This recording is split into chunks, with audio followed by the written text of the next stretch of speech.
শুরু করছি বাংলা বলছে। আর একদিন হাতে, তাহলে হিয়ারিং এর সময়সীমা শেষ 14ই ফেব্রুয়ারি। এই রাজ্যে চূড়ান্ত ভোটার তালিকা প্রকাশের কথা এখনো পর্যন্ত সেটাই নির্ধারিত রয়েছে। যদিও এখনো পর্যন্ত যে হারকিউলিয়ান টাস্ক বাকি, তাতে প্রশ্ন উঠছে যে সত্যি 14 তারিখের মধ্যে সুষ্ঠুভাবে এই গোটা প্রক্রিয়া সম্পন্ন করে নির্ভুল নিখুঁত ভোটার তালিকা সেটা প্রকাশ করা সম্ভব হবে তো?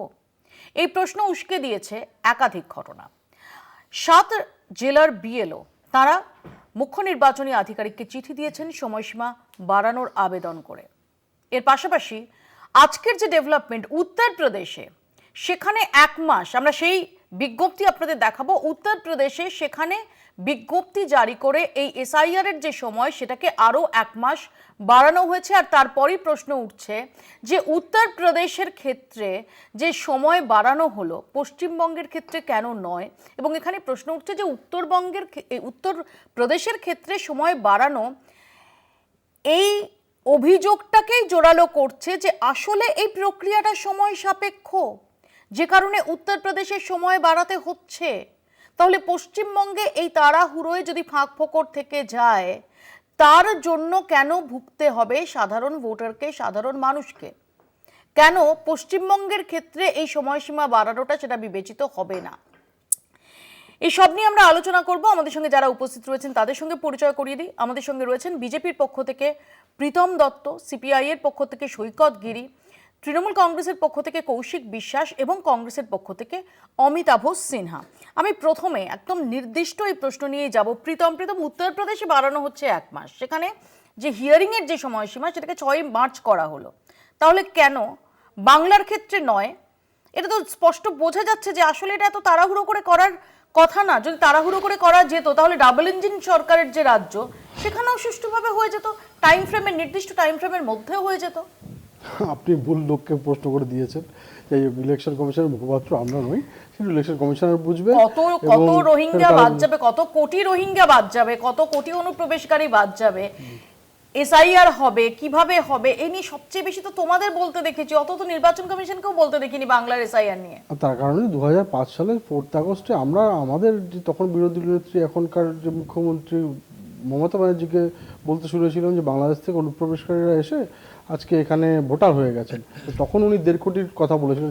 আজকে যে এটা অনেক গুণ বেশি হয়ে গেছে, তো সেই জন্য আমরা বলেছি, আমরা তো ওনার থেকে শুনেছিলাম। উনি তো কয়েকদিন আগে, আপনার ওটা বলার পর কয়েকদিন আগে এইখানে এই নেতা ইন্ডোরে 2025 সালের প্রথম দিকে বলেছিলেন যে অনেক লোকজন নাকি ঢুকে পড়েছে, ভবানীপুরেও কিছু লোকজন আছে, তাদেরকে বার করতে হবে, তাদেরকে নাকি বাইরে থেকে এসে এখানকার ভোটার হয়ে গেছে।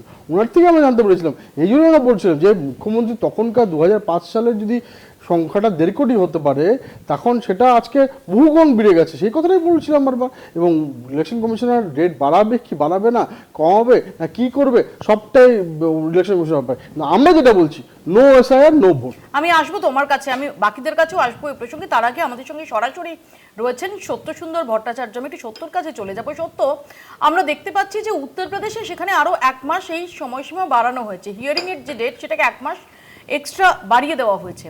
প্রশ্ন হচ্ছে যে সত্যি কি আগামীকাল এই রাজ্যে হিয়ারিং এর সময়সীমা শেষ হওয়ার কথা? 14ই ফেব্রুয়ারি চূড়ান্ত ভোটার তালিকা প্রকাশ হওয়ার কথা।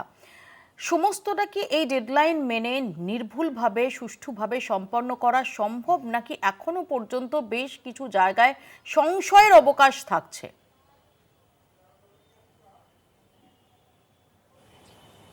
দেখো, ইতিমধ্যেই মুখ্য নির্বাচনী আধিকারিকের দফতরের তরফে বিভিন্ন জেলার যারা ডিইও রয়েছেন, অর্থাৎ জেলা নির্বাচনী আধিকারিক রয়েছেন, তাদের কাছে শুনানির সর্বশেষ স্ট্যাটাস কি সেটা জানতে চাওয়া হয়েছে। তার কারণ এই সর্বশেষ স্ট্যাটাস জানার উপরই কিন্তু তারা সময় কতটা বাড়াবেন সেই বিষয়টি নির্ভর করছে। যেটা সূত্র মারফত জানা যাচ্ছে যে ইতিমধ্যেই বিভিন্ন জেলা থেকে যে রিপোর্ট এসেছে, তাতে কলকাতা উত্তর লোকসভা কেন্দ্রের 3টি বিধানসভার ইতিমধ্যেই শুনানি প্রক্রিয়া শেষ হয়েছে, কিন্তু 4টি বিধানসভার এখনো বাকি রয়েছে। মালদা, সত্যর সঙ্গে আমাদের যোগাযোগ বিচ্ছিন্ন হয়ে গেছে। আমি সত্যর সঙ্গে আবারও যোগাযোগের চেষ্টা করব। তার আগে এই মুহূর্তে অত্যন্ত গুরুত্বপূর্ণ একটা খবর আপনাদের জানিয়ে রাখি। আমরা সিইও দফতর সূত্রে যেটা জানতে পারছি যে 1 দফাতে ভোট করতে প্রস্তুত সিইও দফতর। কমিশনকে জানাতে চলেছে সিইও দফতর চূড়ান্ত সিদ্ধান্ত নেবে জাতীয় নির্বাচন কমিশন, এমনটাই জানা যাচ্ছে। ইনফ্যাক্ট সত্তরে ইনপুট আমরা যেটা পাচ্ছি এই মুহূর্তে দাঁড়িয়ে অত্যন্ত গুরুত্বপূর্ণ যে বিধানসভা নির্বাচন এক দফাতে করার জন্য প্রস্তুত সিইও দফতর। নির্বাচন কমিশনকে একথা জানাতে চলেছে সিইও দফতর, যদিও চূড়ান্ত সিদ্ধান্ত নেবে জাতীয় নির্বাচন কমিশন। এই সত্যর কাছে আবারও ফিরে যাবো। সত্য, তোমারই দেওয়া ইনপুট যেটা আমরা এই মুহূর্তে পাচ্ছি অত্যন্ত গুরুত্বপূর্ণ যে সিইও দফতর এক দফায় নির্বাচন করতেও প্রস্তুত। একেবারেই তাই। দেখো, শুনানি যখন একেবারে শেষ পর্যায়ে রয়েছে, সেটা সেই জায়গায় দাঁড়িয়ে যে প্রস্তুতি লক্ষ্য করা যাচ্ছে, সেই জায়গায় সিইও দফতর মনে করছে যে রাজ্যে 2026-এর যে বিধানসভা নির্বাচন সেটা তারা এক দফাতেই করতে প্রস্তুত। এবং জাতীয় নির্বাচন কমিশনের তরফে যদি সিইও দফতরকে জানতে চাওয়া হয়, তাহলে কিন্তু সিইও দফতরের তরফে তাদের যে মতামত, সেই মতামতে তারা এক দফাতে করতে প্রস্তুত, এমনটাই তারা জানাবে, এমনটা জানা যাচ্ছে। ফলে এই জায়গা থেকে দেখতে গেলে একটা বিষয় কিন্তু খুব স্বাভাবিকভাবেই উঠে আসছে, তাহলে রাজ্যের আইন শৃঙ্খলা পরিস্থিতি কিন্তু যথেষ্ট ভালো, এমনটা কিন্তু এই সিইও দফতরের যে মন্তব্য বা সিইও দফতরের যেটা তারা মনে করছে যে এক দফাতে রাজ্যে বিধানসভা নির্বাচন করা যাবে, অর্থাৎ এক দফাতে করার মতো পরিস্থিতি রয়েছে, সেই কারণেই কিন্তু তারা মনে করছে এবং সেটা জাতীয় নির্বাচন কমিশনে তারা জানাতে চায়, যদি তারা জানতে চায় সিইও দফতর। এবং খুব স্বাভাবিকভাবেই সিইও দফতরের কাছে তাদের নিজস্ব মতামত, তারা কতটা, তাদের প্রিপারেশন কতটা রয়েছে, তারা কি ভাবছে, সেই মতামত কিন্তু জাতীয় সত্যর সঙ্গে আমাদের যোগাযোগ নির্বাচন এবছর রয়েছে। তার মধ্যে পশ্চিমবঙ্গের বিধানসভা নির্বাচন, এ রাজ্যের বিধানসভা নির্বাচন যথেষ্ট গুরুত্বপূর্ণ। সেই জায়গায় দাঁড়িয়ে যদি এক দফাতে নির্বাচনের প্রস্তাব দেয় সিইও দফতর, তাহলে বলতে হবে যে রাজ্যের আইন শৃঙ্খলা পরিস্থিতি কিন্তু যথেষ্ট ভালো জায়গায় রয়েছে এবং সেই কারণেই সিইও দফতর মনে করছে যে তারা এক দফাতে নির্বাচন করতে চায়। সত্য, ধন্যবাদ। সত্য সুন্দর ভট্টাচার্য আমাদের সঙ্গে এতক্ষণ সরাসরি ছিলেন এবং সত্য আমাদের যে লেটেস্ট আপডেট দিলেন যে এই রাজ্যে এক দফায় নির্বাচন করতে প্রস্তুত এমনই বার্তা নির্বাচন কমিশনকে দিতে চলেছে সিইও দফতর। চূড়ান্ত সিদ্ধান্ত যদিও জাতীয় নির্বাচন কমিশনই নেবে। আমি খুব সংক্ষেপে প্রথমে বাকি গেস্টদের কাছে এই প্রসঙ্গে আসবো। আমি প্রথমে কৌশিকদার কাছে আসি, যে কৌশিকদার দুটো প্রশ্ন। এক হচ্ছে উত্তরপ্রদেশে সময় বাড়ানো হচ্ছে, পশ্চিমবঙ্গে বাড়ানো হচ্ছে না। 14ই ফেব্রুয়ারি চূড়ান্ত ভোটার তালিকা বেরোনোর কথা এখনো পর্যন্ত স্পষ্ট। দুই, এই মুহূর্তের যে আপডেট যে সিইও দফতর এক দফায় নির্বাচন করতেও প্রস্তুত। আমরা দেখেছি গতবারের বিধানসভা নির্বাচন 2021-এ যখন কোভিডের সেকেন্ড ওয়েভ আছড়ে পড়েছে, 8 দফায় নির্বাচন হয়েছিল। 2024-এর লোকসভা, সেটাও বাংলা সহ একাধিক রাজ্যে, সেখানে সবচেয়ে বেশি দফা ছিল, 7 দফা ছিল, সেখানে এক দফায় করতে প্রস্তুত, এমনটাই সিইও দফতর সূত্রে খবর। দেখুন, প্রথমেই বলি যে কেন্দ্রীয় নির্যাতন কমিশন বা নির্বাচন কমিশন, সেটা যে বিজেপির অঙ্গুলি হেলনে সম্পূর্ণরূপে চলছে, এই উত্তরপ্রদেশের সময় বাড়ানোটা তার জলজ্যান্ত প্রমাণ। উত্তরপ্রদেশে কিন্তু কোনো লজিক্যাল ডিসক্রিপেন্সির হিয়ারিং হচ্ছে না, তা সত্ত্বেও তাদের সময়সীমাটা ফেব্রুয়ারি থেকে বাড়িয়ে 6 মার্চ করা হলো। তারপর তাদের ফাইনাল ইলেকটোরাল রোল বার করতে করতে আপনারা দেখবেন উত্তরপ্রদেশে মোরাললেস 6 মাস সময় দেওয়া হচ্ছে। অথচ আমাদের রাজ্যে বুধবার পর্যন্ত হিসেব ছিল যে যত লজিক্যাল ডিসক্রিপেন্সির হিয়ারিং বাকি আছে, আমি তথ্য দিয়ে বলছি, যদি সেটা 7 তারিখ মানে আগামীকালের মধ্যে কমপ্লিট করতে হয়, তাহলে বুধবার থেকে বা মঙ্গলবার থেকে 15.5 লক্ষ হিয়ারিং পার ডে করতে হতো। 15.5 লক্ষ, যেটা মঙ্গলবারের আগে সারা রাজ্য জুড়ে স্ট্যাটিস্টিক্স ছিল 4 লক্ষ। এবার একদিনে যখন 4 লক্ষ হচ্ছে, সেটা বাড়িয়ে 15 লক্ষে করা সম্ভব কিনা সেটা একমাত্র কেন্দ্রীয় নির্যাতন কমিশনই বলতে পারবে। আমরা বারবার বলে এসেছি যে বিজেপির শাখা সংগঠন নির্বাচন কমিশন এই বিমাতৃসুলভ আচরণ করছেন, এটা অবিলম্বে বন্ধ হওয়া উচিত। যার জন্য আমাদের মাননীয়া মমতা বন্দ্যোপাধ্যায়, উনি একজন নাগরিক হিসেবে সুপ্রিম কোর্টে গিয়েছিলেন। আর দ্বিতীয় যেটা সংক্ষেপে আপনি আরেকটা যেটা কেন্দ্রীয় নির্বাচন মানে রাজ্যের নির্বাচন কমিশন এক দফার কথা বলেছেন, এটাও আমরা আগে বারবার বলেছি, ওনাদের বিলম্বিত বোধোদয় হয়েছে। রাজ্যের আইন শৃঙ্খলা খুবই ভালো, আপনারা এক দফাতে নির্বাচন করুন কি 3 দফায়, হারবেন তো আপনারা বটেই বিজেপি, ফলে আমাদের ওটা কোনো অসুবিধা নেই।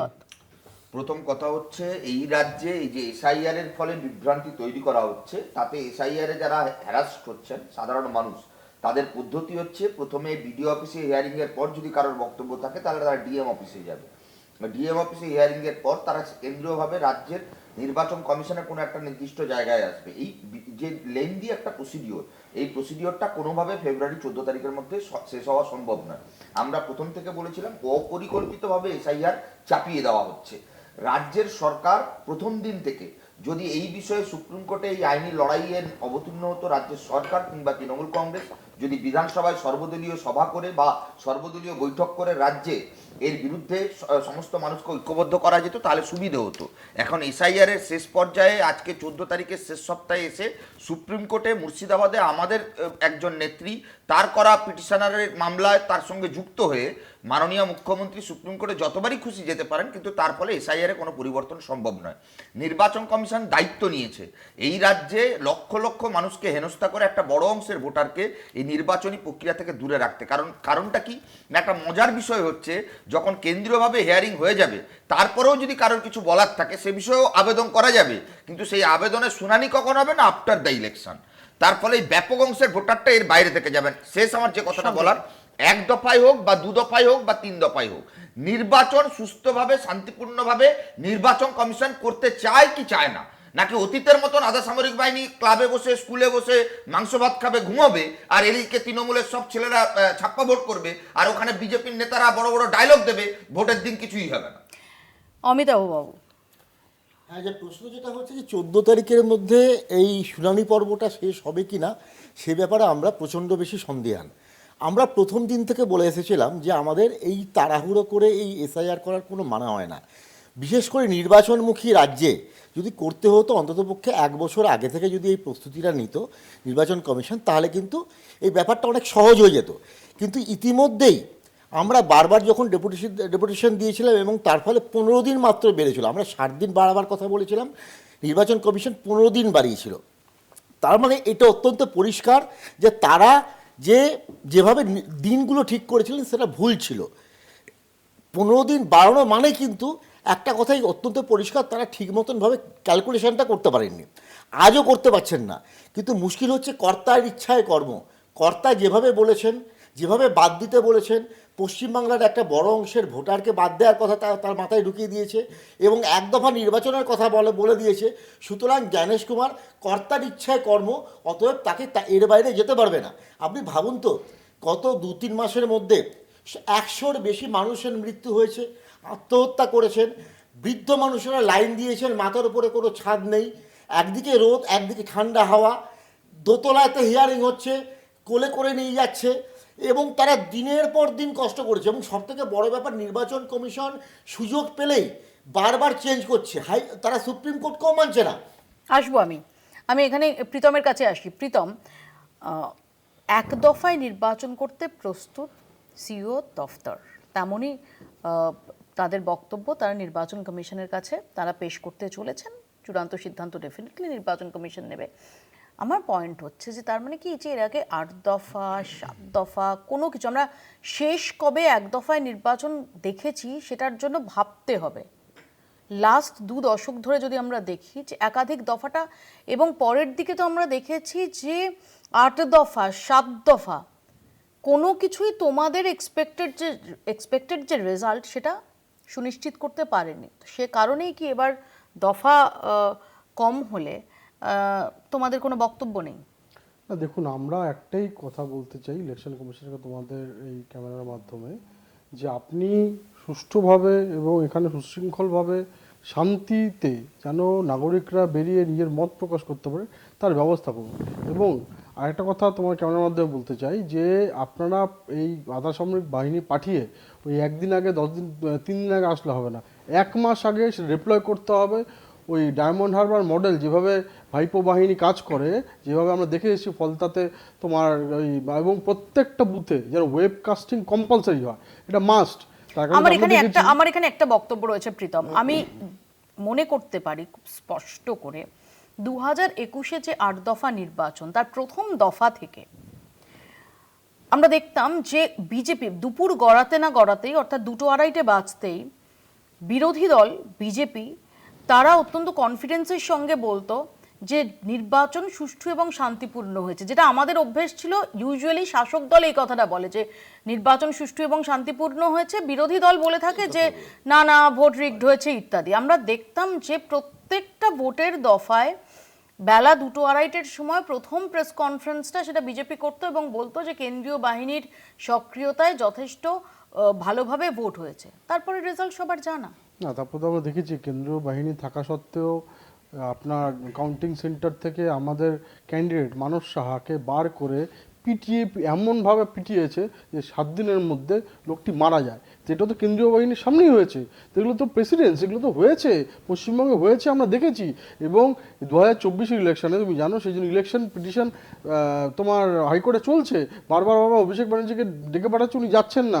ডায়মন্ড হারবারের লাস্ট 2024 ইলেকশনে ওখানে যে আমাদের প্রার্থী ছিলেন অভিজিৎ দাস ববি, উনি ইলেকশন পিটিশন করেছেন, কিন্তু একবারও ভাইপো ববি পার্টির গুড বুকে আছে না, সেটা তো অন্য কথা হয়ে গেল। পার্টির গুডবুকে কেন থাকবে না? আমার ক্যান্ডিডেট ছিল 2024-এ। তো যাই হোক, এবার তিনি পিটিশন করেছেন, ভাইপো চাচ্ছেন। আমরা কি দেখেছি? আমরা তো তোমাদের এই ক্যামেরাতে দেখেছি, তোমাদের রিপোর্টে দেখেছি যে ফলতাতে বহু জায়গায় অলরেডি ক্যামেরা ঘুরিয়ে দিয়েছে। ওখানে শুধুমাত্র একটা বাটন, যেটা ঘাসফুলের বাটন ছাড়া সব বাটন তোমার সেলুটেপ দিয়ে ঢেকে দিয়েছে। আমরা তোমাদের রিপোর্টে দেখেছি। তো আমরা এবং কি দেখতে পেরেছি, বিভিন্ন রকম লোকজন এসে সেখানে ভোট বানচাল করেছেন এবং সেখানে তোমার সব ক্যামেরা ঘুরিয়ে দিয়ে যথেচ্ছভাবে তো আপনার ছাপ্পা মারা হয়েছে।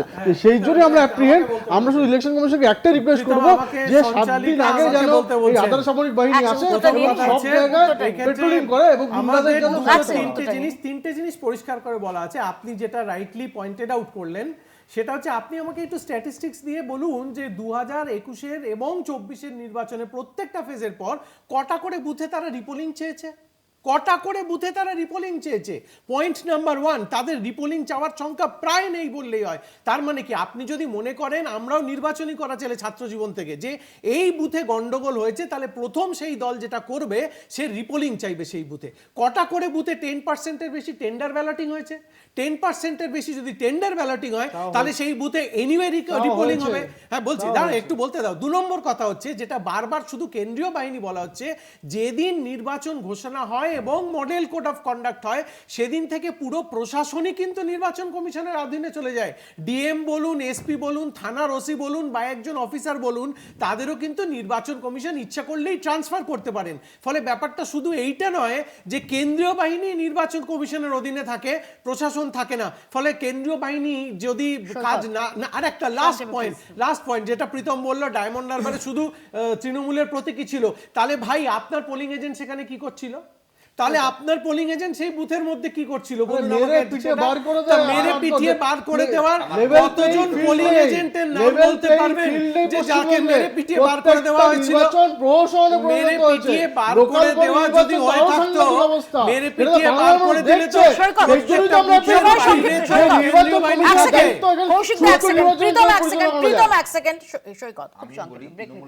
যে কথা বলেছেন একদম কারেক্টলি বলেছেন যে বিজেপির একজনও কোনো নেতা কেন নির্বাচন কমিশনের কাছে রিপোলিং এর কথা বলেনি, কেন নির্বাচন কমিশনের কাছে বিক্ষোভ দেখায়নি, কেন ইডি সিবিআই এর দপ্তরের সামনে বিক্ষোভ দেখায় না, কেন কেন্দ্রীয় বাহিনীর অপব্যবহার নিয়ে প্রশ্ন তোলে না? তার কারণটা হচ্ছে কেন্দ্রে যারা এই কেন্দ্রীয় বাহিনী তদারকি করে, স্বরাষ্ট্র দপ্তর, ইডি সিবিআই, যেগুলো প্রধানমন্ত্রী দপ্তর বা স্বরাষ্ট্র দপ্তর বা নির্বাচন কমিশন, এই সমস্ত কিছুটাই নিয়ন্ত্রণ করে ভারতীয় জনতা পার্টি। এবং সেই ভারতীয় জনতা পার্টি সদিচ্ছা নেই এই রাজ্যে তৃণমূল কংগ্রেসের বিরুদ্ধে কিছু করার। আমি জাস্ট একটা উদাহরণ আপনাকে দিই, যে ডায়মন্ড হারবারে প্রায় 700 থেকে 800 বুথে কোনো বিরোধী দলের এজেন্ট ছিল না। আমার মনে, আপনাদেরও মনে থাকা উচিত, লোকসভা ভোটের দিন দুপুর 1টার পর অভিজিৎ দাস ববি বিজেপির প্রার্থী রাস্তায় বসে বিক্ষোভ জানাচ্ছেন যে এখানে কোনো জায়গায় ভোট হচ্ছে না, সব ছাপ্পা চলছে। ভারতীয় জনতা পার্টির কেন্দ্রের নেতা তো ছেড়ে দিন, রাজ্যের নেতারাও কিছু করলেন না। উপরন্তু যে কোনো কারণে হতে পারে 2-3 মাস পর তাকেই দল থেকে সাসপেন্ড করা হয়েছিল। এই রাজ্যে ইডি সিবিআই নিয়ে এত ডিফেন্ড করে বিজেপির প্রতিনিধিরা। আজকের খবর, এই যে আপনার আরজিকর দুর্নীতি তদন্তে যে আক্তার আলীর বিরুদ্ধে চার্জশিটে নাম এলো, সেই আক্তার আলী তো ভারতীয় জনতা পার্টি দলে যোগদান করেছে। বিজেপিতে আমরা প্রথম থেকে বলছি এই রাজ্যে তৃণমূলকে তাড়াতে নয়, তৃণমূলের চোরেদেরকে শেল্টার দেওয়ার জন্য বিজেপি আমাকে নিতে হবে। ছোট্ট একটা বিরতির পর ফিরছি, দেখতে থাকুন বাংলা বলছে।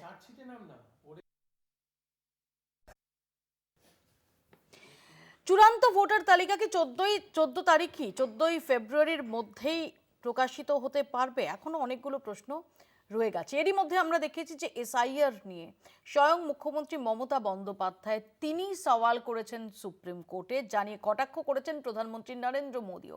সব মিলিয়ে এসআইআর বিতর্ক ক্রমশই তার আঁচ ঊর্ধ্বমুখী হচ্ছে। দেখুন।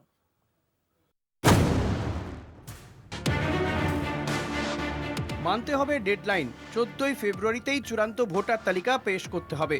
এ নিয়ে রাজ্যের মুখ্য সচিব ও সিইওকে চিঠি দিয়ে জানিয়েছে কমিশন।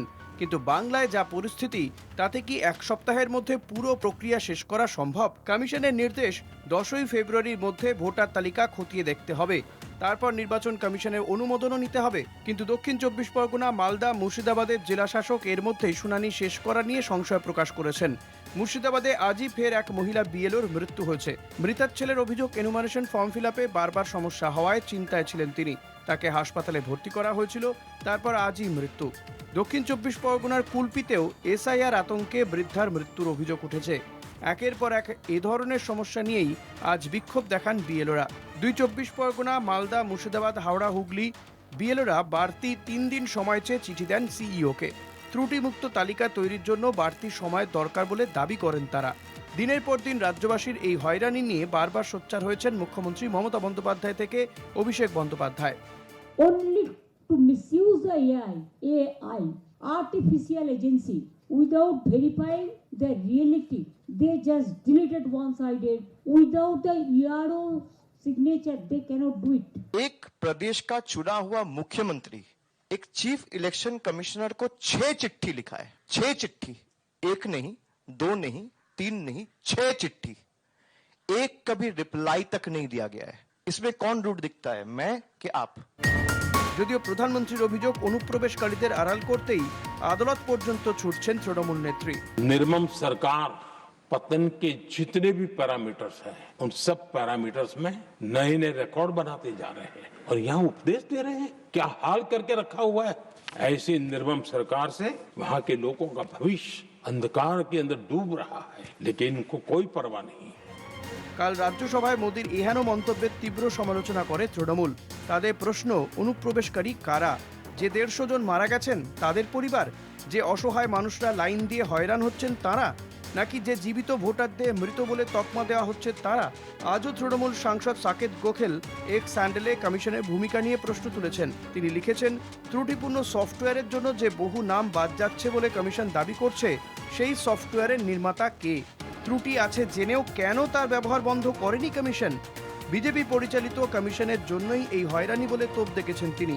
যদিও বিজেপির অভিযোগ, তৃণমূলের কারসাজিতেই এই বিভ্রান্তি। দুপক্ষের এই চাপানুতরের মধ্যেই চূড়ান্ত ভোটার তালিকা পেশ করা এখন প্রশ্নের মুখে। বিজেপি বলছে, no SIR no vote. Supreme কোর্টে মমতা জানিয়েছেন, এসআইআর এর আগের ভোটার তালিকা মেনেই নির্বাচন হোক। ফলে 2026-এর বিধানসভা ভোট কিভাবে হবে তা নিয়ে এখনও সংশয় রয়েই যাচ্ছে। কলকাতা টিভি।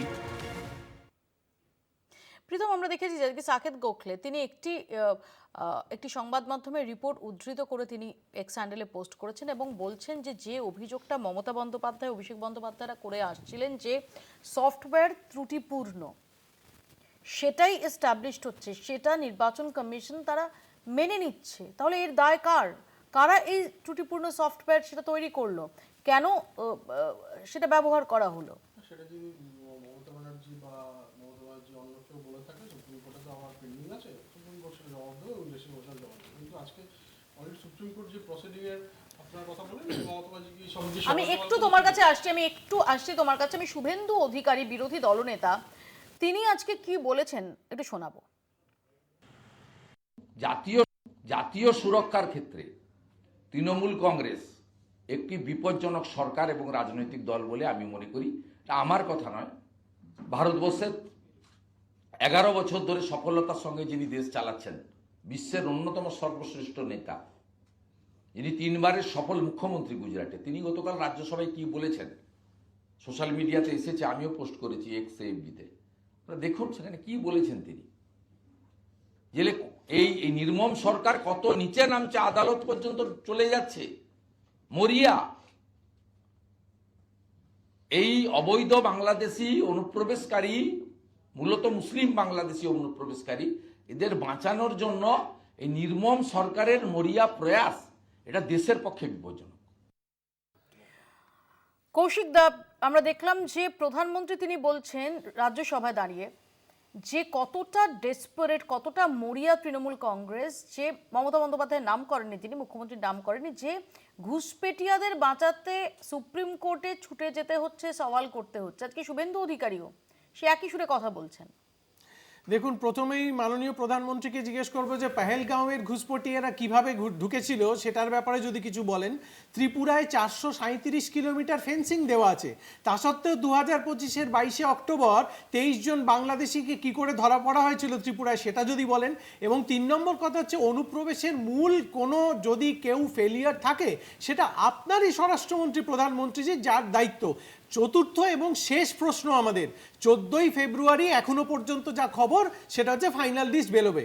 ঠিক আছে, বিজেপি নিশ্চয়ই নির্বাচন কমিশনের প্রবক্তা নয়, কিন্তু মাননীয় প্রধানমন্ত্রীজি, মাননীয় স্বরাষ্ট্রমন্ত্রীজি এবং নির্বাচন কমিশন দায়িত্ব নিয়ে বলুন যে কতজন বাংলাদেশি আর রোহিঙ্গা পশ্চিমবঙ্গে পাওয়া গেছে, এটা 14ই ফেব্রুয়ারি বলতে পারবেন তো? আর যদি বলতে না পারেন তাহলে সারা বাংলার মানুষের কাছে ক্ষমা চাইতে হবে আপনাদের। আসলে ওরা সারা পশ্চিমবঙ্গকে কিন্তু বাংলাদেশি বলে দাগিয়ে দিতে চাইছে। আমাদের কাছে খবর, 1 সেকেন্ড, এখনো পর্যন্ত একজন রোহিঙ্গা বাংলাদেশিকে তারা দেখাতে পারেননি। এসআইআর এর 58 আমি লক্ষ যেটা দেখাতে যাচ্ছিলাম, supreme court of India record প্রসিডিংসে এই মমতা ব্যানার্জি যে পুরো বাংলাকে আবার মিথ্যে কথা বলার জন্য বা নাটক করার জন্য সেই সুপ্রিম কোর্টে গিয়ে আডভার্ট বকেছেন, সেটা কোনো প্রসিডিংসই সুপ্রিম কোর্ট মান্যতা দেয়নি, তার কোনোটাই রেকর্ডে নেই। তো সুতরাং এই যে পুরোটাই উনি দেখাতে গেছেন, এবং প্রধানমন্ত্রী ঠিক কথা বলেছেন যে কোনো রাজ্যের বা কোনো জায়গায় সংসদের বা কনস্টিটিউশনের পোস্টে থাকা, সংবিধানের শপথ নেওয়া একজন মুখ্যমন্ত্রী গিয়ে, যিনি নিজেই বলেছিলেন যে বাংলাদেশি অনুপ্রবেশকারীরা এসে এখানে ভোটার হয়ে যাচ্ছে, উনি নিজে বলেছিলেন। তো সুতরাং তিনি গিয়ে আজকে কিসের জন্য সওয়াল করছেন? আজকে ইন পারসন তিনি অ্যাপিয়ার করেছেন, করে সওয়াল করেছেন। না উনি দেখুন, আমি আমার কথা বলছি, সুপ্রিম কোর্টের যে দস্তাবেজ পাবলিক ওনাকে পিটিশনার হিসেবে বলা হচ্ছে।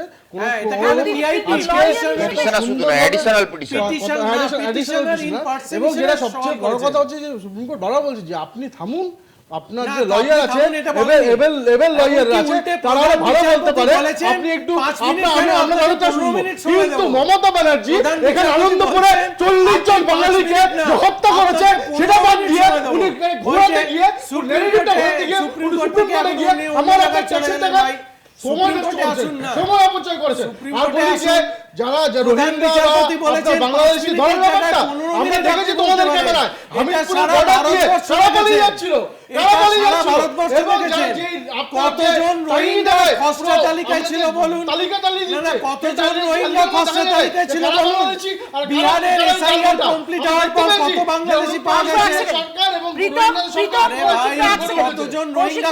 কৌশিক দা, এক সেকেন্ড, প্রীতম এক সেকেন্ড, আমি অমিতাভ বাবুর কাছে এই প্রসঙ্গেই আসবো যে অমিতাভ বাবু, যতই প্রীতমরা বলুক না কেন যে এই যে কোর্ট অর্ডারে সেখানে মমতা বন্দ্যোপাধ্যায়ের নাম নেই, অ্যাডিশনাল পিটিশনার হিসেবে তিনি অ্যাপিয়ার করেছেন ইত্যাদি, যতই কেউ এটাকে নাটক বলুন, কেউ এটাকে তিনি রাজনৈতিকভাবে দৃষ্টি আকর্ষণের জন্য গেছেন এটা বলার চেষ্টা করুক, কিন্তু এটা তো আপনারা মানবেন যে গোটা দেশের রাজনৈতিক প্রেক্ষাপটে সেখানে দাঁড়িয়ে মমতা বন্দ্যোপাধ্যায় অন্তত সেদিন ওই দৃশ্যপটটা জুড়ে থাকলেন যে এসআইআর নিয়ে বিরোধিতায়, বিজেপির বিরোধিতায় তিনি মাঠ, তিনি নির্বাচন কমিশন, তিনি কোর্ট, কোনো ফ্রন্টকেই ছাড়ছেন না।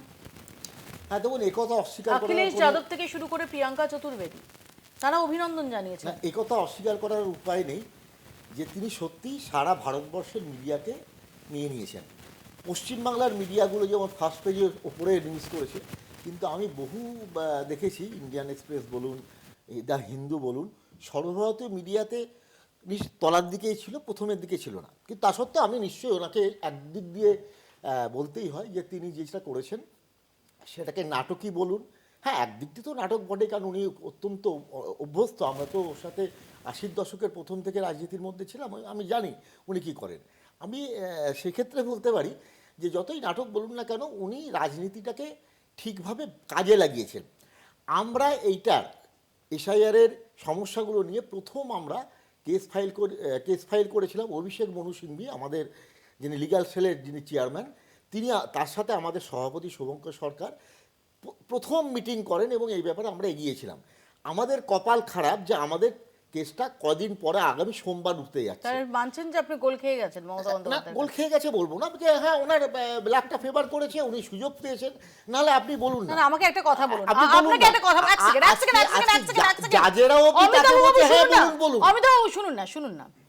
আমি ধরে নিলাম যে মমতা বন্দ্যোপাধ্যায় বাংলার কাগজগুলোর আপনি দেখেছেন ফ্রন্ট পেজে লিড মমতা বন্দ্যোপাধ্যায় হয়েছে, বাকি যে ন্যাশনাল মিডিয়া সেখানে লিড হয়নি, সেখানে ফার্স্ট পেজেই অন্য, কিন্তু ফার্স্ট পেজ পেয়েছেন। আমার বক্তব্য হচ্ছে তিনি পশ্চিমবঙ্গের মুখ্যমন্ত্রী, যদি লোকসভায় বিরোধী দলনেতা তিনি একই রকমভাবে সমস্ত ফ্রন্টে এতটা আক্রমণাত্মকভাবে এসআইআর নিয়ে লড়াইটা করতেন, তাহলে তো ন্যাশনাল, আপনার যেটা আক্ষেপ সেটা তো ন্যাশনাল যে নিউজ পেপারগুলো ছিল তার লিড হতেন রাহুল গান্ধী। হচ্ছেন তো মানেশ নাবরানের ব্যাপারটা নিয়ে ওনাকে অমিত শাহ 6 বার, রাজনাথ সিং আমি আপনাকে একটা কথা বলি একটা কথা বলি অমিতাভ বাবু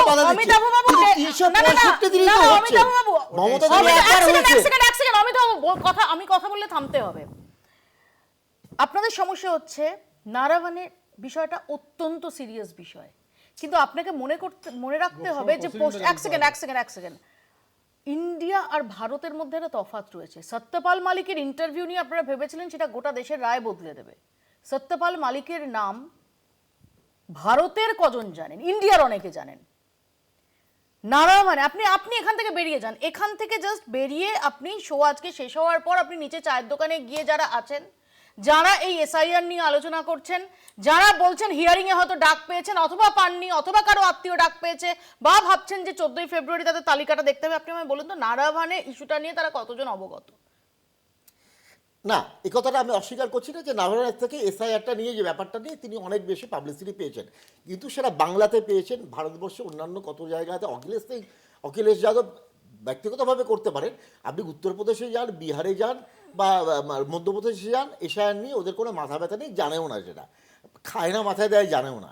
এটা নিশ্চয়ই বাংলাতে গ্রামে গঞ্জে থেকে আরম্ভ করে প্রত্যেকটা জায়গাতে একটা সেন্সেশন। বিহারেও তাহলে জানতো না, খায় না, মাথায় দেয়, যে জন্যই বিহারে এসআইআর হয়েছে এবং তারপরেও আপনারা কিছু করতে পারেন। একটাও মৃত্যু হয়নি, একটাও আত্মহত্যা হয়নি, এবং সারা ভারতবর্ষে কোনো রকম সেন্সেশনই হয়নি। এই ব্যাপারে কিছু মাথায় কেউ ঘামায়নি। মানে এইটুকু শুনলে না, আমি যদি এইটুকু শুনলে, যদি কেউ এক্ষুনি এসে টেলিভিশনটা খোলেন, কলকাতা টিভিটা খোলেন, এইটুকু শুনলে ভাববে যে আপনি কোন দলের প্রতিনিধি, কংগ্রেসের না বিজেপির। আমি আসবো সৈকতের কাছে, আসবো সৈকত। প্রথমত হচ্ছে দেখুন, স্ট্যান্ডবাজির যে রাজনীতি বা কসমেটিক্স পলিটিক্সের যে রাজনীতি এখন গোটা পৃথিবী জুড়ে চেহারা নিয়েছে, তার রাজনীতির ময়দানে অন্যতম সফল রাজনীতিবিদের নাম মমতা বন্দ্যোপাধ্যায়। এই রাজ্যের বুকে এই বিষয়ে কোনো সন্দেহ নেই যে বিপুল অংশের মানুষ যারা মানে রাজনীতির সাবজেক্টের প্রতিদিনকার ঘটনার সঙ্গে সরাসরি যুক্ত নন, তারা তার অভিজ্ঞতার মধ্যে যখন বিরক্ত হন, তাদের জীবনের সঙ্গে যখন বিভিন্ন রাজনৈতিক দল সরকার তাদের জীবনকে ব্যতিব্যস্ত করে তোলে, সে এসআইআর হতে পারে, ডিমনিটাইজেশন হতে পারে, কিংবা কালো টাকা উদ্ধার হতে পারে, কিংবা আধার সংযোগ হতে পারে, কিংবা প্যান নাম্বার, মোবাইল নাম্বার সংযুক্তিকরণ হতে পারে, তারা কিন্তু মমতা বন্দ্যোপাধ্যায়ের এই স্ট্যান্ডবাজিতে নিশ্চিতভাবে তারা আনন্দিত হয়েছেন, এই বিষয়ে কোনো সন্দেহ নেই। পাবলিক পালস বুঝতে পারেন মমতা বন্দ্যোপাধ্যায়, এটা নিয়ে কোনো সন্দেহ নেই। কিন্তু এতে কনস্ট্রাকটিভ পলিটিক্যাল কি ডেভেলপমেন্ট হলো? মানে একটা কথা আছে যে আমি সাপ হয়ে কামড়াবো, আবার ওঝা হয়ে তাকে দাওয়াই দেবো।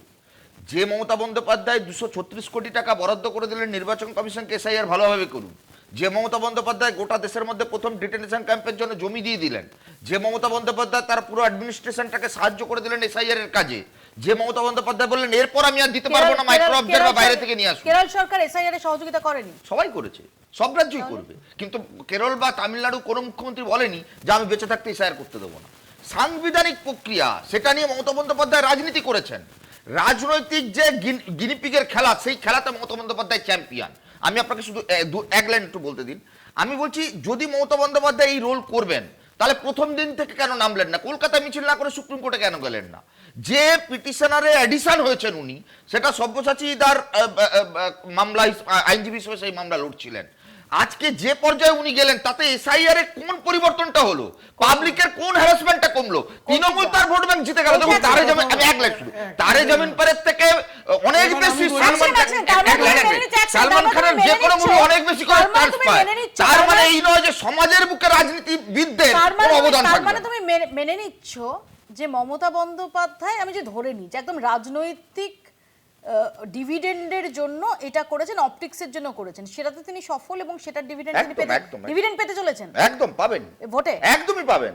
তার কারণ হচ্ছে তৃণমূল, আমি দাদা আমি উত্তরটা দিয়ে দিই। না, আমি ভোটে- যারা যারা ওরা তো বলবেনই, উনি তো এক no vote second, to BJP Kaushik দা, করেছে। এক second, কৌশিক দা, এরাই এক তো second। no vote to BJP করেছে, এরা তো ইন্ডিজোটার লোকজন, তারা তো বলবেন। আরে হয়েছে, চিৎকার করা হয়েছে, তাদের সাথে কোনো চিৎকার করা হয়েছে। এক আজকে second, মানুষ বুঝে গেছে যে মমতা ব্যানার্জি এক second। নিজের পরোক্ষভাবে দায়ী এই 40 জন যে বাঙালিকে পুড়িয়ে না, হত্যা এক second, করেছে প্রীতম, আনন্দপুরে, প্রীতম, সেটা এক ঘুরিয়ে second, নেওয়ার জন্য উনি আটক করতে পেরেছে। প্রীতম, এক second, সেটা প্রীতম, বাঙালি এক বুঝে second, গেছে। প্রীতম, তাহলে সৈকত তুমি মেনে নিচ্ছ যে ভোটে মমতা বন্দ্যোপাধ্যায় অ্যাডভান্টেজ? একদমই মমতা বন্দ্যোপাধ্যায় এসআইআর এর যে ভূমিকা পালন করলেন, লক্ষ্মীর ভান্ডারে ভাতা বৃদ্ধির মধ্য দিয়ে যে বিজ্ঞাপন তৈরি করলেন, মমতা বন্দ্যোপাধ্যায় নিশ্চিতভাবে সেই ভোট ব্যাংকের সুবিধা পাবেন। তার কারণটা আমি বলে দিই, তার কারণটা বলে দিই। তার কারণ হচ্ছে যে প্রশ্নে মমতা বন্দ্যোপাধ্যায় যে প্রশ্নে মমতা বন্দ্যোপাধ্যায় অস্বস্তিতে পড়তে পারতেন, বিজেপি দুর্নীতি থেকে নজরটা ঘোরাতে পেরেছে। এসআইআরটাই মমতা বন্দ্যোপাধ্যায়কে জিরো থেকে হিরো বানিয়েছে। কৌশিক দা, আপনি সৈকতকে কাউন্টার করার জন্য এত উদ্গ্রীব, কিন্তু আপনি কোথায় কাউন্টার করবেন? সৈকত তো বলছে যে আসলে না, আমি ভোটে counter করবো মমতা না। বন্দ্যোপাধ্যায় তার বাজি মাত করে দিয়েছে, যেটা হ্যাঁ, সেটা তো সেটা সারা পশ্চিমবঙ্গ ইন্ডিজোটার জানে। কথা তো একই হবে। এই, আমাকে এক সেকেন্ড বলতে দাও ভাই, বলতে দাও। ইন্ডিজোটার আমি কথা- যেটা মৌপিয়া বলতে চাই, সেদিনকে মাননীয় মমতা বন্দ্যোপাধ্যায় সুপ্রিম কোর্টে বলেছিলেন যে দেখুন, আমি কিন্তু আমার দলেরই বলতে আসিনি, আমি সারা রাজ্যের একটা কথা বলুন তো, এই যে 1 কোটি মানুষ লাইনে দাঁড়াচ্ছে, তার মধ্যে কিন্তু বিজেপির ভোটারও আছে, কংগ্রেসের ভোটারও আছে, তার জন্য বাম মমতা ভোটারও বন্দ্যোপাধ্যায় আছে। যাননি। তাদের তার জন্য মমতা সকলের বন্দ্যোপাধ্যায় জন্যই যাননি। মমতা কিন্তু বন্দ্যোপাধ্যায়ের কোনো কথা ওখানে রেকর্ড হয়নি। তাদের কোনো সকল- কথাতে এসআইআর ভাই, কিছু সেটা পরিবর্তন হবে না। তাদের এইগুলোই সকলের আপনারা জন্য প্রচার মনে করছেন। রাখবেন। এই স্ট্যান্ডবাজিতেই আপনারা জিনিসটার সফল জন্যই হচ্ছেন। কিন্তু আপনার আইপিএস পুরো প্রশাসন একটা রাজনৈতিক দল মিথ্যা প্রচার করছে। ভাই, এক second। মাওতাবাজি প্রচার করছেন। আপনার আইপিএস এর লিখেছে মমতা বন্দ্যোপাধ্যায় আইনজীবী হিসেবে লড়বে। আইনজীবী ছিলেন, আইনজীবী ছিলেন। দিদি দিদি বলে যে উন্মাদনা, সেই উন্মাদনা এই স্ট্যান্ডবাজিতে তোমার বিজেপি দলটা উঠেছিল। ওই স্ট্যান্ডবাজি যাত্রা করার একই পার্টি ছিল, দিদির বাচ্চার মতো ছিল। তুমিও তো ছবি তোলার এক সেকেন্ড, যে এক সেকেন্ড, উন্মাদনা, দিদির এক বাচ্চা সেকেন্ড, দিদিকে এক সেকেন্ড, যখন এক ঠিক সেকেন্ড, করে। এক সেকেন্ড, এক সেকেন্ড, কৌশিক দা, এক সেকেন্ড। না না, প্রীতম বলছে যে এই স্টান্টবাজিটাই নাকি কোট আনকোট স্টান্টবাজিটাই নাকি সিঙ্গুরে বুদ্ধদেব ভট্টাচার্য একদম অ্যালাউ বলে করেছিলেন। দিয়েছেন। আচ্ছা, রাজনাথ সিং কি করেছিলেন? রাজনাথজি কিসের জন্য? পাশে সাইড রোলে রাজনাথজি ছিলেন। সাইড রোলে ছিলেন। রাজনাথজি বলেছিলেন ফলের যে রস ইন্ডিয়া বইছিলেন। পার্টনার আমরা যেভাবে নিয়েছে তার বিরোধী, সেটার কথা ওইসব ছাড়ো না, স্যান্ডউইচ বানাচ্ছিলাম, বলো স্যান্ডউইচ বানাচ্ছিলাম। কিন্তু তার পাশেই পর্দার আড়ালে ফলের জুস বানাচ্ছিলাম, ফলের জুস সার্ভ করছিলাম। এখানকার বিরোধী প্লাস তাহলে প্রধানমন্ত্রী আরে এসে বিজেপি বললেন এসব কেন? কথাবার্তা ছাড়ো, বিজেপি এখানে প্রধানমন্ত্রী বসে কি আসবে। বললেন? ফেলিয়ার প্রধানমন্ত্রী সিঙ্গুরে এসে কি বললেন? প্রধানমন্ত্রী সিঙ্গুরে কি বললেন? কারণ হচ্ছে প্রধানমন্ত্রী সিঙ্গুরে এসে কি বললেন? আরে হচ্ছে, কয়েকদিন আগে সিঙ্গুরে বললেন, উনি সেই ঘটনার কথা বললেন। উনি তো সিঙ্গুরের ব্যাপারে কিছু না বলে তোমাদের বানের জলে ভাসিয়ে চলে গেলেন। কারণ প্রধানমন্ত্রী জানেন, প্রধানমন্ত্রীর কাছে ইন্টেলিজেন্স ইনপুট আছে। তো সুতরাং সেখানে আমি তো চুপ করে গেছি। আইন শৃঙ্খলা ঠিক হবে, যেটা প্রধানমন্ত্রী বলে গেছেন। আমি ঠিক হওয়ার কৌশিক দাকে পর শুধু এক সেকেন্ড, এখানে এক সেকেন্ড, এক ইনভেস্টমেন্ট সেকেন্ড, হবে। এক সেকেন্ড, এক সেকেন্ড, এক সেকেন্ড, এক সেকেন্ড, আমার প্রীতমের কাছে একটা প্রশ্ন, এক সেকেন্ড, কৌশিক দা, এক সেকেন্ড, প্লিজ একটু ধৈর্য ধরুন। আমার প্রশ্ন হচ্ছে, কোথাও কি যে কাটাকুটি খেলার এমন একটা পরিস্থিতিতে জায়গাটা চলে যাওয়া যে এদিক দিয়ে এলেও কেটে যাবে তিনটে পরপর, অপোনেন্ট কেটে ফেলবে, এদিক দিয়ে এলেও কেটে ফেলবে। কোথাও কি এসআইআর ইস্যুটা, যে এসআইআর ইস্যুটাতে তোমরা গত 3 মাস ধরে ফোকাস করে থেকেছো প্রীতম, এবং নির্বাচন কমিশনের থেকে 3 গুণ উৎসাহে তোমরা এসআইআর ইস্যুটাকে এমন ওন করে নিয়েছো যে আজকে যখন তোমরা বলছো যে নির্বাচন কমিশনের মুখপাত্র নই, কিন্তু দেখা গেছে যে এসআইআর নিয়ে সবচেয়ে বেশি কথা তোমরাই বলেছো। সেখানে দাঁড়িয়ে এখন কি মমতা বন্দ্যোপাধ্যায় আসলে কাটাকুটির ওই যে ক্রিটিক্যাল সিচুয়েশনটা গোটাটাকে এনে ফেলেননি? যদি এসআইআরে ধরে নেওয়া যাক যে বহু সাধারণ মানুষের নাম কাটা গেল, বৈধ ভোটারদের নাম কাটা গেল, সেক্ষেত্রে মানুষ নির্বাচন কমিশনকে চোখের সামনে দেখতে পান না। জ্ঞানেশ কুমারকেও সামনাসামনি দেখলে কতজন চিনতে পারবেন তার ঠিক নেই। সেখানে কোথাও দাঁড়িয়ে বিজেপি, শুভেন্দু অধিকারী, শ্রমিক ভট্টাচার্য, নরেন্দ্র মোদী, অমিত শাহ, তাদের ওপর দায় বর্তাবে। আবার যদি দেখা যায় যে না সুষ্ঠুভাবে হলো, তখন মমতা বন্দ্যোপাধ্যায় এবং তৃণমূল কংগ্রেসের প্রচার হবে যে মমতা বন্দ্যোপাধ্যায় সব ফ্রন্টে লড়াই করে এটাকে ছিনিয়ে এনেছেন, এটা তাদের নৈতিক জয়। কাটাকুটির এই এই এই প্রথম কথা হচ্ছে এই কি ছিনিয়ে এনেছেন, জায়গাটায় না কি ছিনিয়ে এনেছেন সেটা আজকে তোমরা পৌঁছে যাওনি? আজকে বাঙালি বুঝে গেছে যে মমতা ব্যানার্জি আজকে বাংলার শত্রু, বাঙালি শত্রু। তার কারণ হচ্ছে আজকে যখন আনন্দপুরে 40 জন পরোক্ষভাবে উনি দায়ী, এই গোয়াতে যখন মারা গেল গোয়ার উনি ওখানে যেতে পারেননি, উনি লোকজনকে চেক করাচ্ছে, সাজাচ্ছে, কর্পোরেট দিচ্ছে, ওই মোমো জামাতে ঘুরে বেড়াচ্ছে, তাদের চেক করাচ্ছে, ওই ডেকোরেটর তাদের চেক করাচ্ছে 2019 আর যোগীরাজ্যে আজকে কথা বলা হয় যে আজকে ডেমোক্রেসি ডেস্টিনি, যেভাবে করে মমতা ব্যানার্জি রোহিঙ্গা এবং নকশালদের হেল্প নিয়ে আপনার 2011 এসেছিলেন এবং আপনার 2011 তো আচ্ছা এক সেকেন্ড প্লিজ, আমি একটু বুঝতে চাই। এক সেকেন্ড রোহিঙ্গা, এক সেকেন্ড প্রীতম, রোহিঙ্গারা কবে থেকে বার্মা ছেড়ে বেরোতে শুরু করলেন? রোহিঙ্গা জামাতি এবং নকশালদের হেল্প নিয়ে 2011 এসেছিলেন। দেখে ফেলেছি। আরে রোহিঙ্গা জামাতি দুজনই তারা সবাই অনুপ্রবেশকারী, তারা হেল্প নিয়ে এসেছিলেন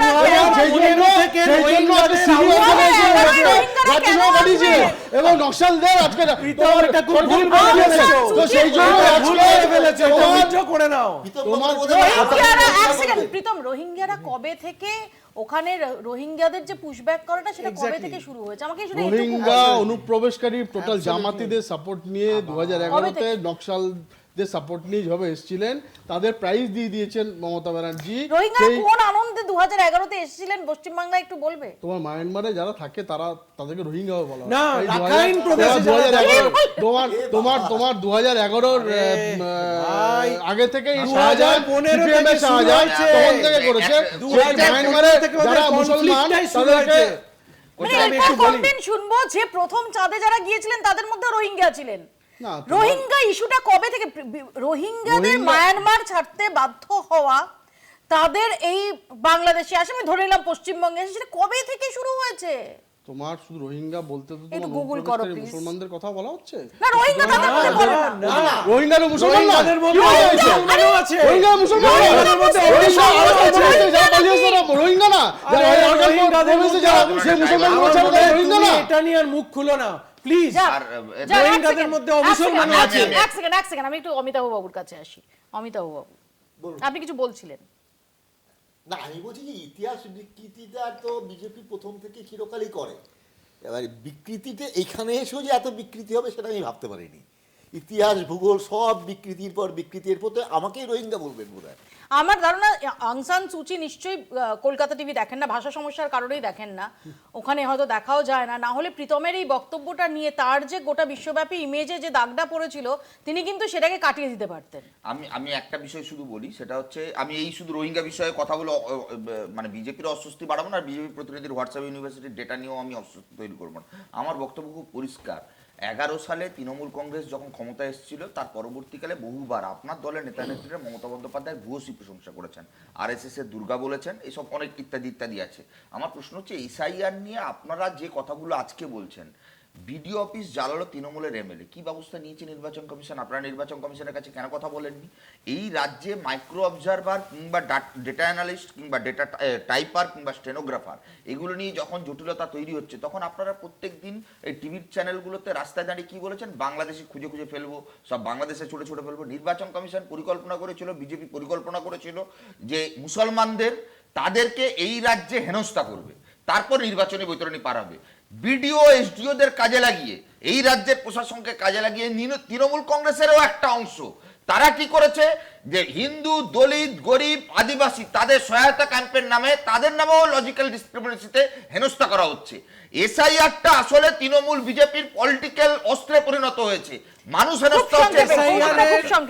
লজিক্যাল ডিসক্রিপেন্সিটা পুরোপুরি নির্বাচন কমিশনের করা। তৃণমূল প্রথম থেকে এর বিরোধিতা আজকে ইলেকশন কমিশন নিজস্ব কোনো এমপ্লয়ি নেই, সব রাজনীতিক তারাই সব ভুল করেছে। এই তোমার বিরোধী শুরু করে সবাই তারা ভুল করেছে, তো তারা ইচ্ছে করে বলছে যেন এই ন্যারেটিভটা তৈরি করা যায়। তৃণমূলের প্রাথমিক শিক্ষক সংগঠনের একটা কারণ ভুল কম্পিউটার করিয়েছে। ভালো করে দেখো আমার কপালে সবুজ যাবি, ভালো করে দেখো আমার কপালে সবুজ যাবি। আমি জানি না দেখতে পাচ্ছ কিনা তোমরা, আমার কপালে সবুজ যাবি ওটা দেখো। নির্বাচনে তোমার জায়গাটা দেখেছো তোমরা ভুলেছো। আমাদের সময় করতে হবে। ও দফায় ভোট হতে চলেছে পশ্চিমবঙ্গে এবারের বিধানসভা নির্বাচনে, তাহলে কি এক দফায় ভোট হতে চলেছে? যদি হয় তাহলে বহু বছর পর পশ্চিমবঙ্গ আবারও এক দফায় বিধানসভা নির্বাচন দেখবে এই রাজ্যে। আর সবচেয়ে বড় প্রশ্ন যে সত্যি কি 14ই ফেব্রুয়ারির মধ্যে নির্ভুল নিখুঁত ভোটার তালিকা সেটা প্রকাশ করা সম্ভব হবে? বিশেষ করে যখন উত্তরপ্রদেশে এক্সটেনশনের সময়ের এই সময়সীমা বাড়ানোর এই ঘটনা চোখে আঙুল দিয়ে দেখিয়ে দিচ্ছে যে আসলে এই কাজটা সত্যিই সময় সাপেক্ষ। বাংলা বলছে এখানেই শেষ করছি। দেখতে থাকুন কলকাতা টিভি।